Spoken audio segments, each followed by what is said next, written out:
사연이 제 시아버지 당신께는 슬픈 일이었지만 제3자의 입장에서는 빵 터질 수밖에 없는 사연입니다. 한마디로 웃기지만 슬픈, 우픈 사연이지요. 지금부터 저의 사연을 소개할게요. 제가 남편을 만난 건 같은 직장에서였어요. 저는 무역회사를 다녔거든요. 남편은 동갑이었지만 제 직장 타부서의 선배였어요. 전 사무 격리직, 남편은 전문 마케터였죠. 제가 사실 대학을 안 나왔어요. 가정 형편상 대학보다는 돈이 급했거든요. 그래서 고등학교 졸업 후 빨리 돈을 벌어야겠다 싶었습니다. 그리고 실제 돈 버는 게 좋았습니다. 남편은 인서울 4년제 대학을 나와서 우리 회사 기획 파트 마케터로 있었으니 대단한 사람이었죠. 무역회사는 항공편으로도 운송을 많이 하지만 선박 물류가 정말 많아요. 그래서 사무 격리인 저도 선박 물류 운송을 하는데 관련 업무를 진행해야 했거든요. 여기서 필수가 영어였어요. 왜 우리가 외국 나갈 때 비행기 타면 출입기록 카드를 쓰잖아요. 그런 것처럼 모든 무역 물품에 저마다의 기록들을 남기고 또 그 카드를 가지고 나라를 통관할 수 있거든요. 몇 번 하면 반복적인 일이 돼서 쉽긴 한데 그래도 전반적으로 모두 영어를 써야 하니까 영어가 꼭 필요했죠. 저야 배움이 짧으니까 먹고 살려면 어쩌겠어요. 공부를 다시 해야 했던 거예요. 그것도 영어를요. 그래서 그때 영어를 배워야 했고 영어 새벽반을 끊어서 기초부터 다시 시작했어요. 어휴, 그것도 회사서 교육 지원이 되는 게 아니어서 제 박봉으로 쪼개서 학원비까지 내고 월급이 고졸이다 보니까 많지가 않았어요. 180 정도였죠. 거기서 학원비가 장장 45만 원. 우리나라 사교육 대단합니다. 와, 전 나중에 아이들 낳으면 어쩔까 벌써 걱정돼요. 45만 원이 어디 그리 적은 돈인가요? 전 식대는 거의 포기하고 도시락을 싸서 회사를 다녔어요. 일주일에 식대가 채 5만 원을 넘지 않았죠. 반찬 2개로 돌려 싸서 다니는 거예요. 정말 지독하죠. 그렇게 식대를 아끼고 차비는 집이 가까웠으니까 그나마 다행으로 걸어 다녔거든요. 45만 원 학원비 내고 전화비 내고 엄마 용돈 드리고 나머지 120만 원을 꼬박꼬박 저금했어요. 제가 그때 경제관념을 확실히 익혔어요. 삶은 좀 궁상맞았지만 그때 그렇게 모은 돈이 정말 꽤 됐거든요. 대학 나온 친구들도 놀랄 만큼. 나중에 시집갈 때 현금으로만 1억 종잣돈을 모았었죠. 제가 고등학교 졸업하자마자 근 10년 근무하고 밤엔 알바도 뛰었거든요. 그러니 엄청 열심히 살았죠. 그래도 잠잘 시간 쪼개가며 배워야 하니까 몸은 엄청 피곤하고 그런데 묘하게 열의가 더 생기는 생동감이 들었습니다. 까막눈 할머니들이 나중에 한글 배우실 때 그렇게들 행복해 하시잖아요. 그 느낌을 알겠더라고요. 이래서 사람은 당사자가 되어보지 않으면 함부로 말하면 안 되나 봐요. 뒤늦게라도 공부를 다시 해보겠다는 각오를 갖는 것 자체가 대단한 사람이라는 것을 저는 영어 공부로 깨달았어요. 그렇게 반년 정도를 새벽 공부와 일을 병행하고 있을 무렵 지금의 남편과 연인이 되었죠. 어떻게 그렇게 되었냐고요? 그것도 영어가 맺어준 인연이에요. 토익 성적을 회사에 제출해야 할 일이 생겼는데 기초 영어 배우는 거랑 토익은 또 완전 다른 영역인 거예요. 토익은 비즈니스 용어나 학술 용어를 주로 배워 시험을 치르는 거거든요. 그러니 일상 회화 수준으로 배운 기초 영어랑은 판회하게 다른 거였죠. 토익 시험을 앞두고 제가 지금의 남편을 찾아가서 부탁을 했어요. 남편으로 말할 것 같으면 회사에서 토익 점수가 가장 높기로 소문난 수재였거든요. 900점대로 저한테로 따지면 제가 감히 범접할 수 없는 거의 천상계 사람이었죠. 급한 마음에 용기를 내어 도움을 요청했어요. 그때 회사 커트라인이 600점대를 넘어야 했는데 턱걸이라도 좋으니 그 점수만은 제발 좀 넘게 도와줄 수 없냐고 쪽집게 가해를 부탁한 거죠. 훗날 저랑 남편의 결혼 소식에 묻 사람들은 그때부터 벌써 계획이 다 있었군 하면서 절 또 고깝게 보지만 뭐라면 어때요? 저의 용기가 쟁취를 했다면 쟁취한 거죠. 저의 남편은 그때 제 모습이 너무 천진했대요. 영어를 잘한다고 자신이 소문난 건 알고 있었지만 이렇게 와서 대놓고 가르쳐 달라고 하는 사람이 처음이었다면서요. 그게 겨울날 문 열고 나갔을 때 몰아닥친 세찬 바람처럼 어쩔 도리도 없이 받아들인 바람 같은 거였다라나요, 뭐라나요. 그렇게 저는 남편에게 쪽집게 과외를 주 3회씩 받았고 우린 자연스럽게 연인으로 발전했죠. 남편 실력이 정말로 워낙 좋았어서 저는 회사 커트라인 점수인 600점을 월등히 넘어 770점의 숫자로 인사경영팀을 와락 놀라게 했답니다. 저보고 대리 시험 친 게 아니냐는 소리까지 했습니다. 사내 연애를 시작하고 한동안 비밀에 붙였어요. 회사란 워낙 말들이 많은 동네라 우리 사랑에 별 도움이 안 될 것 같았죠. 결혼하자 약속하고 청첩장 찍고 결혼식 앞둔 몇 주 전 밝혔으니까요. 저는 이제 얼마만큼은 영어가 가능하게 되고 하면서 결혼 후엔 한 몇 년간은 애 갖지 말고 영어권 나라로 여행 다니자 했어요. 가서 영어권 문화도 실컷 맛보고 우리만의 소중한 기억과 추억을 새기는 시간을 만들어 가자고요. 정말 그 남자와의 장밋빛 인생이 펼쳐지겠다. 그 생각에 세상이 달리 보인다는 말도 알게 되었죠. 누군가를 좋아하는 마음이 크면 그 사람의 가정과 부모까지도 좋게 보이잖아요. 상견례 기다린 신부는 아마 저밖에 없었을걸요. 그 남자의 모든 걸 알고 싶고 만나고 싶은 거예요. 1순위가 부모님이었어요. 부모님을 뵙기 전에 남편한테 들은 시아버지에 대한 이야기가 저를 감동시켰거든요. 사실 남편은 지금으로 치면 한부모 가정에서 컸어요. 어머님이 남편을 낳자마자 돌아가셨거든요. 이 생각만 하면 저희 남편이 너무 가엾어지는데 생떼 같은 자식을 또 낳고 눈을 감으셔야 했던 어머님은 또 얼마나 한이 맺히셨을까요? 원래 몸이 좀 약하셔서 임신과 출산이 어려운 상황이었는데도 불구하고 아버님 닮은 아기를 꼭 갖고 싶다고 어머니의 소망이셨대요. 산부인과에서 아기 낳다가 죽을 수도 있다고 했는데도 꿋꿋하게 몸 관리하시면서 남편을 무사히 낳으시고 본인 목숨 다 바쳐 아들을 세상에 내놓고 가신 거죠. 그렇게 어머님이 떠나시고 아버님 혼자 남편을 키우셨어요. 아버지 혼자 아들을 키우는 게 만만치 않은 일이잖아요. 그런데 저희 시아버지 대단하신 게 아들 어렸을 때 주변에서 하루라도 젊을 때 제 치자리 찾아서 새장가 가란 소리에 일절 반응도 않으셨었대요. 훗날 그 이유를 들었는데 아들이 사춘기도 겪을 테고 그럴 텐데 정서 불안정해지는 것보다는 엄마가 없어도 아빠가 2배로 하면서 둘이 오순도순 사는 게 나을 것 같아 자신을 다스렸대요. 참 대단하지 않으세요? 사람이 혼자 산다는 게 어디 말처럼 쉽나요? 자식 보며 산다지만 그건 개인의 인생에선 힘든 일은 맞잖아요. 그분도 남자인데. 돈 버느라 고생하시면서 오로지 아들밖에 모르셨대요. 그렇게 고생하셔서 사업 일구시고 지금은 남부럽지 않은 사업체의 사장님이세요. 그렇게 아들에게 아쉬움 없이 부족함 없이 인 서울대학까지 뒷바라지 다 하시고 말이죠. 그렇게 홀로 역할 다 하시다가 2년 전에 새로운 분을 만나 재혼을 하셨습니다. 그게 바로 지금의 제 예비 시어머니 되십니다. 아들이 결혼해서 분가할 때 되니까 혼자 살기 적적할 것 같다고 이제껏 돈 버느라 고생했으니 남은 인생 즐기며 적적하지 않게 살아야 하지 않겠냐며 지인분께서 중년의 여성분을 아버님께 소개하셨죠. 오랜 동안 홀로 지내셨던 예비 시아버지는 예비 시어머니를 만나자마자 사랑에 빠지셨고 만난 지 6개월 만에 재혼을 하셨대요. 새로 재혼하신 시어머니는 요즘 말로 스펙이 장난이 아니신 분이었어요. 해외에서 오랜 동안 유학을 하고 그것도 서양 미술사를 전공하셨답니다. 하와이에서 살다가 한국으로 들어온 지 얼마 안 된 제 인생 통틀어 역대급 스펙을 가진 분이었어요. 성함도 무려 그레이스 킴이었어요.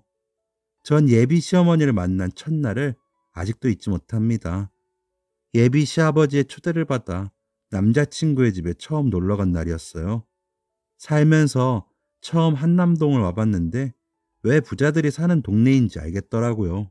앞으로는 한강, 뒤로는 남산, 거기에 삐까뻔쩍한 자동차들.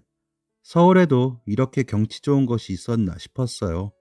한강이 내려다 보이는 집은 난생 처음이었거든요. 약간 주눅이 든 상태로 식구들을 배웠습니다. 예비 시어머니가 절 보시자마자 제가 인사할 시간도 없이 물어오셨습니다. 그쪽이 우리 철수 짝이에요? 아, 네, 안녕하세요. 학교는 어디 나왔나요? 선일여상이요. 선일여상? 그런 대학도 있어요? 새로 생긴 곳인가? 아, 저 대학 안 나왔어요. 리얼리?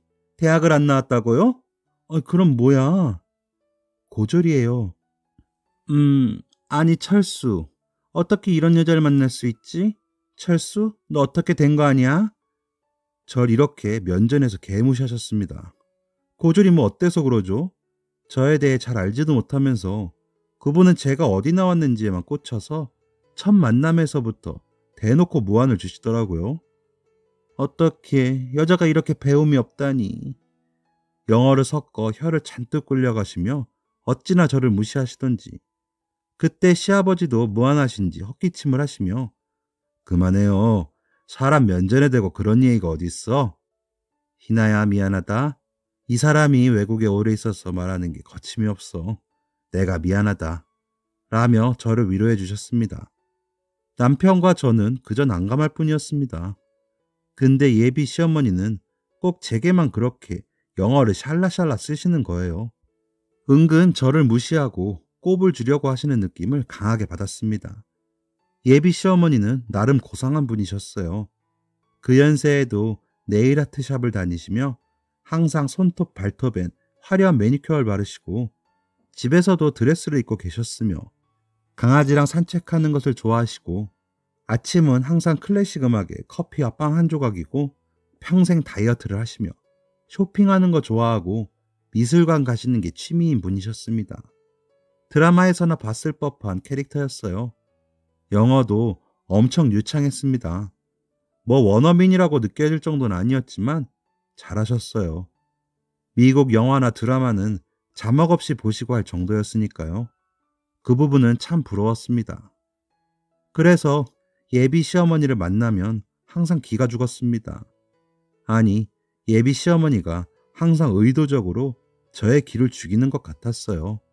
그 알 수 없는 느낌이 있었어요. 너 이것도 몰라? 하는 느낌. 그래서 되도록이면 예비 시어머니와 단둘이 있게 되는 경우는 피하고 싶었습니다. 연애하는 동안 종종 남자친구의 집을 놀러 갔지만 예비 시아버지와 다르게 예비 시어머니는 저를 그닥 탐탁지 않아 하시는 것 같았어요.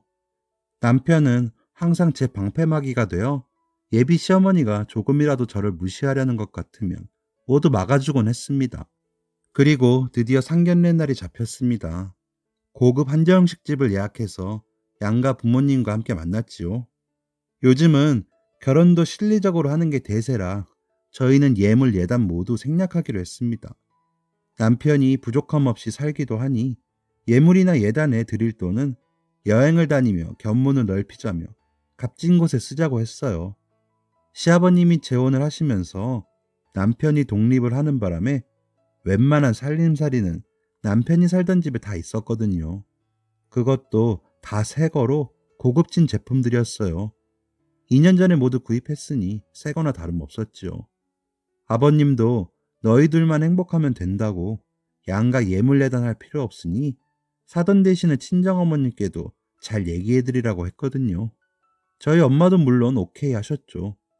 그래서 제가 침대만 좋은 걸로 사가기로 했는데 사단은 예비 시어머니에게서 났습니다. 뭐? 예물을 안 한다고? 아니, 이게 어느 나라 법도야? 아니 세상에, 철수가 어디가 빠져서 땡전 한 번 안 해오는 여자랑 결혼을 한다는 거지? 하시며 펄펄 뛰셨습니다. 여보, 애들만 행복하면 됐지.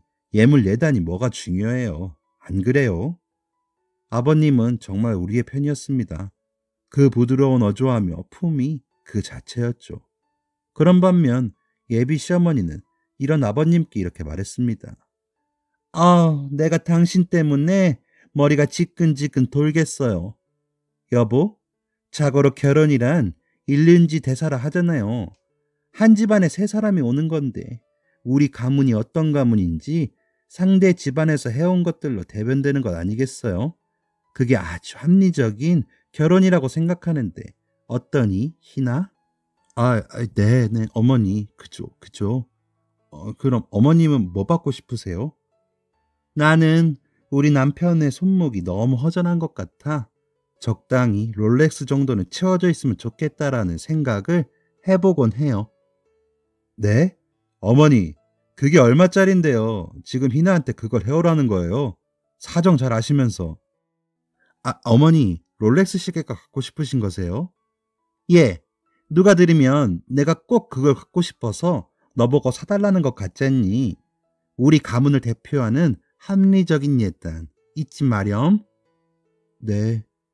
어머니, 그건 1,000만 원, 2,000만 원은 시계예요. 우리가 그리고 무슨 가문이 있어요? 그냥 소박히 사는 평민들인데. 너 고졸이랑 어울리더니 너까지 싸구려가 된 거니? 우리가 왜 가문이 없어?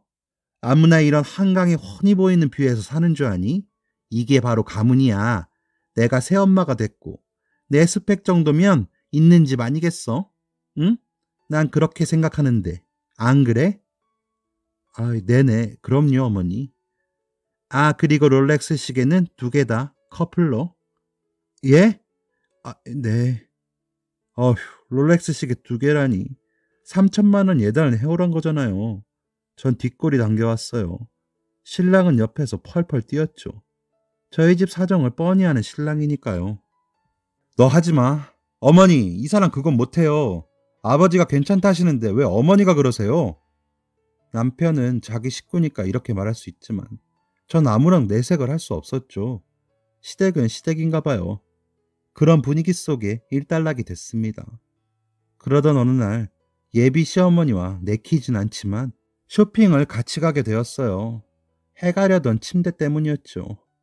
침대도 같이 보고 침구도 골라주시겠다며 굳이 저를 불러내어서 백화점을 가자시는 겁니다. 또 무슨 이야기를 하실지 불안했지만 어쩌겠어요. 나갔지요. 함께 백화점에 가서 이것저것 둘러보았습니다. 어차피 제가 잠을 잘 침대니까 좋은 것을 하자라고 마음을 먹고 가기는 했지만 예비 시어머니가 고르는 침대는 비싸도 너무 비싸더군요. 하물며 침구들의 가격은 제 수준에서 마련할 수 있는 가격이 아니었습니다. 예, 이 정도는 해야 우리 철수가 편하게 잠을 잘 수 있지 않겠니? 예, 어머니. 근데 가격이 너무 비싸네요. 침대가 무슨 차 한 대 값이에요. 예, 허리가 편해야 해. 남자는 허리가 생명이다. 이 정도 침대에는 누워줘야 남자가 밤일도... 네? 어머니? 아니다. 고상한 것, 유식한 것 같으셨지만 가끔 이상한 말을 하셨어요. 가끔씩 저를 깔보려고 유식한 행세를 하실 때마다 뭔가 자꾸 거슬리게 조금씩 틀리시던 것들이 있었거든요. 키친타월을 치킨타월이라 한다든지 그리고 가끔은 사투리도 튀어나오는 것 같았고요. 이런 것들이 의아해서 남편에게 시어머니 뒷조사를 한번 해보자고 말하고 싶었습니다. 그렇게 그날 어머니와 쇼핑을 마치고 마음 한켠 찜찜한 기분을 안고 집으로 돌아왔어요. 샤워를 하고 예비 시어머니와 쇼핑하느라 진이 다 빠진 몸을 침대에 풀썩 누웠는데 전화가 울리는 겁니다. 예비 시어머니였어요. 네, 어머니 잘 들어가셨어요? 잘 들어왔으니까 전화를 했겠지? 네, 어쩐 일로? 롤렉스 시계는 준비는 잘 돼가니? 그거 철수 씨가 하지 말라고 안 해도 된다고 해서요. 뭐? 너 그래서 지금 준비를 않고 있다는 거니? 네. 아니, 너한테 차를 해오라는 것도 아니고 다이아몬드를 해오라는 것도 아니고 그까진 롤렉스 하나 해오라는 건데 아무리 배움이 짧다지만 너 문화를 너무 모르는 거 아니니? 어머니, 제가 그럼 철수 씨랑... 아니, 거기서 너는 왜 말끝마다 철수 이야기를 꺼내? 걔는 배운 아이니까 널 배려하는 거지. 네가 센스 있게 행동해야 하지 않겠어? 오케이? 네. 철수한테는 이 일에 대해 입도 뻥끗하지 마라. 알겠니? 너랑 나 우리 둘만 하는 거야? 아, 네네. 정말 저를 그 예물시계로 얼마나 옥죄던지 시어머니는 말하지 말랬지만 저는 남편에게 이야기해야 했죠. 아이씨, 짜증나네. 그 아줌마 진짜 어떻게 된 거 아니야?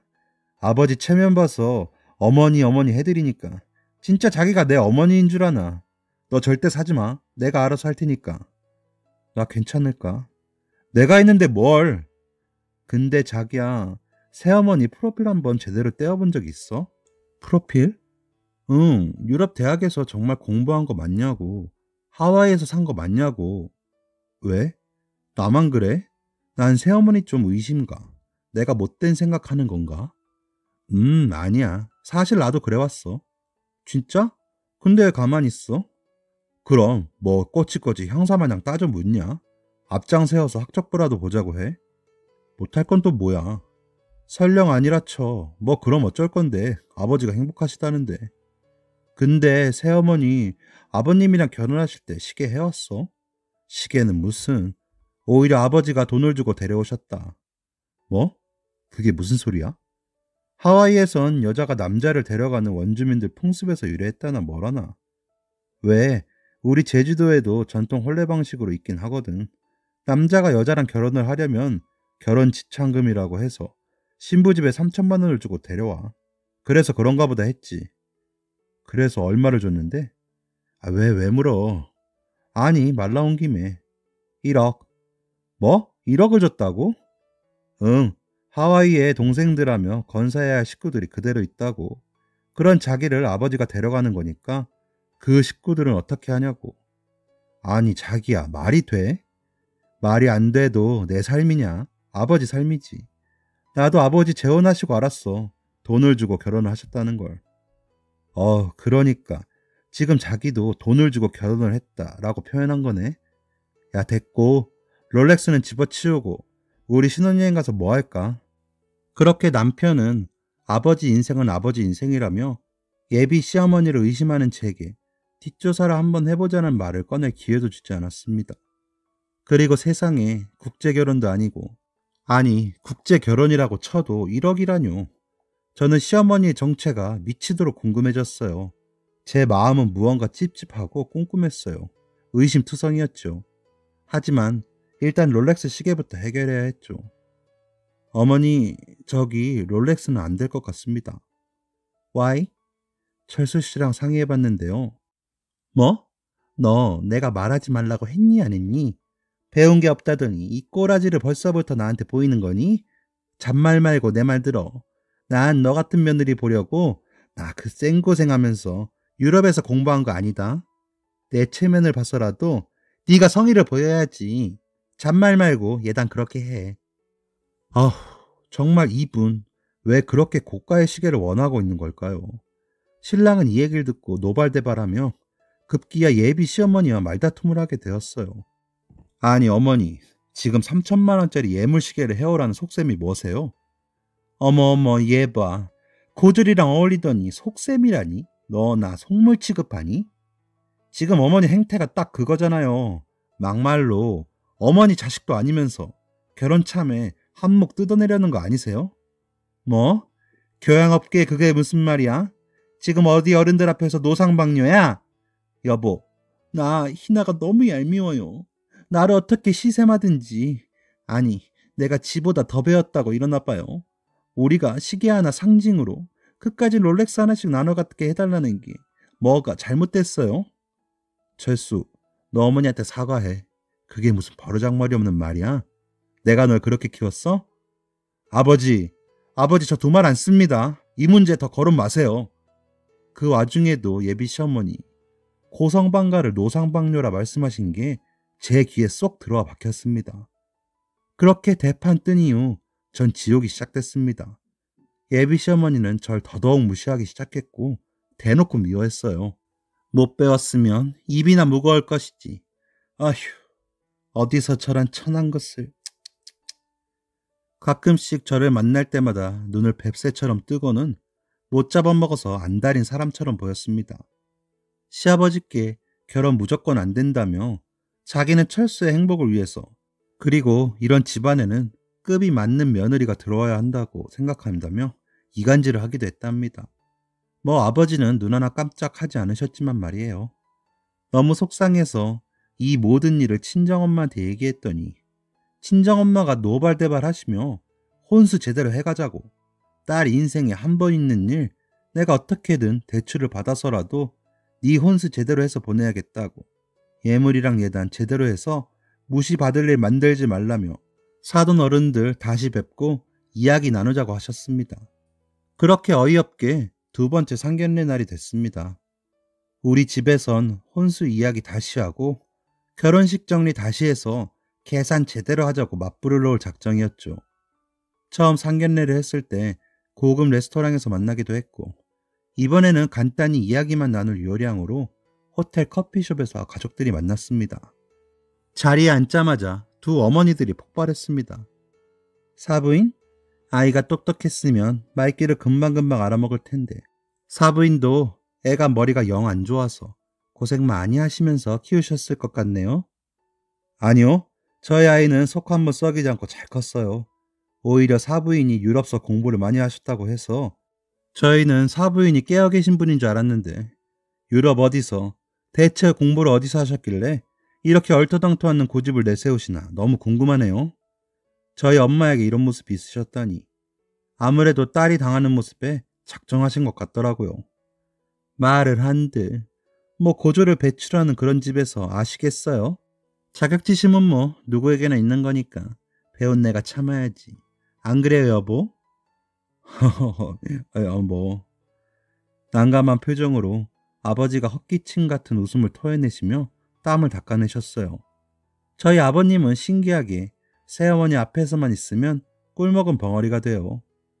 고졸고졸 하시는데 그러면 사부인께서 지식인으로서 유럽의 서양 미술사 좀 한번 쭉 읊어주세요.